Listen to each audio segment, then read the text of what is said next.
Hello friend. इसके पहले की वीडियो में हमने इस शॉट को दो एंगल से खेलने का क्या बेनिफिट था इसके बारे में हमने देखा है। अगर आपने वो वीडियो नहीं देखा है तो उसका लिंक मैं डिस्क्रिप्शन में दे दूँगा, आप वहाँ जाकर उसे देख लीजिए। आज हम इस शॉट के पॉइंट ऑफ कांटेक्ट के बारे में बात करने वाले हैं।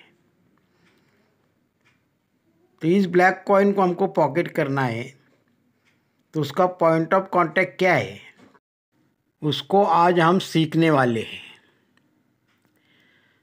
जैसे कि ये वाइट को हमने निकाला तो ये सिंगल कॉइन का जो पॉइंट ऑफ कांटेक्ट है यहाँ से मारने का, तो वही पॉइंट ऑफ कांटेक्ट सिंगल का जो पॉइंट ऑफ कांटेक्ट है वही पॉइंट ऑफ कांटेक्ट इस शॉट को, इस ब्लैक कॉइन को सामने के पॉकेट में मारने का पॉइंट ऑफ कांटेक्ट भी वही है। ये आप ध्यान से समझिए और इस वीडियो को पूरा देखिए। अगर आप पूरा नहीं देखेंगे तो आपके समझ में कुछ नहीं आएगा।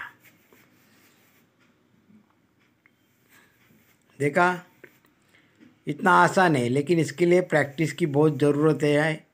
हम और एक कॉइन को वही शॉट को देखते हैं, देखिए कितनी आसानी से उसको पॉकेट किया है। हम और एक देखते हैं, देखिए कितना आसान है, लेकिन प्रैक्टिस करना बहुत ज़रूरी है इसके लिए। तो आप प्रैक्टिस भी करते रहिए। देखा, बहुत ही आसान है। और एक बार देखते हैं, देखिए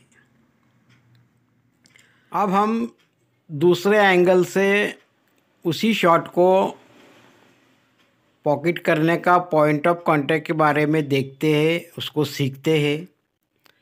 तो जैसे कि इस एंगल से हमको पॉकेट करना है, तो ये हमने वाइट को निकाला, तो यहाँ से अगर हम सिंगल कॉइन मारेंगे तो उसका जो पॉइंट ऑफ कांटेक्ट है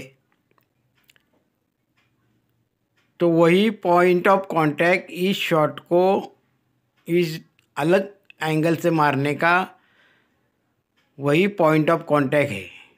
लेकिन मारने के बाद टाइगर बॉर्डर की तरफ जाना चाहिए, तो वो कॉइन पॉकेट होगी और अपोनेंट की कॉइन डिफ़िकल्ट होगी। तो देखा आपने, फिर एक बार देखिए, जो वाइट का जो सिंगल कॉइन, वाइट अगर सिंगल है तो उसको अगर हम मारेंगे जहाँ पे, वहीं पे मारना है। देखिए, अब हम क्वीन को पॉकेट करके देखते हैं। देखिए, क्वीन तो पॉकेट हो गई और कवर थंब के पास, हाथ के पास आ गया।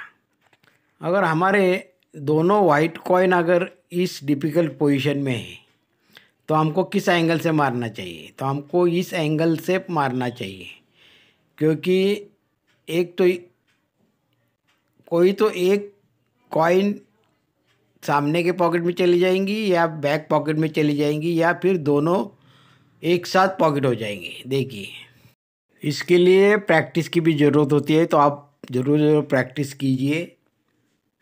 देखिए, और एक बार देखते हैं हम। अब अगर हमको सामने का पॉकेट लॉक है और ये डिफ़िकल्ट पोजीशन हमारे सामने है, तो हमको उस लॉक को तोड़ना है। जो अपोनेंट की तरफ की कॉइन है उसको थंब के पॉकेट में पॉकेट करना है और उस वाइट को उस ब्लैक पे छोड़ देना है। देखिए, इस तरह से हम इस लॉक को भी तोड़ सकते हैं। मैं उम्मीद करता हूँ कि पॉइंट ऑफ कांटेक्ट के बारे में आपको समझ में आया होगा। तो आप चैनल को ज़रूर सब्सक्राइब कीजिए, लाइक कीजिए, कमेंट कीजिए। तो मिलते हैं ऐसे ही यूज़फुल वीडियो में।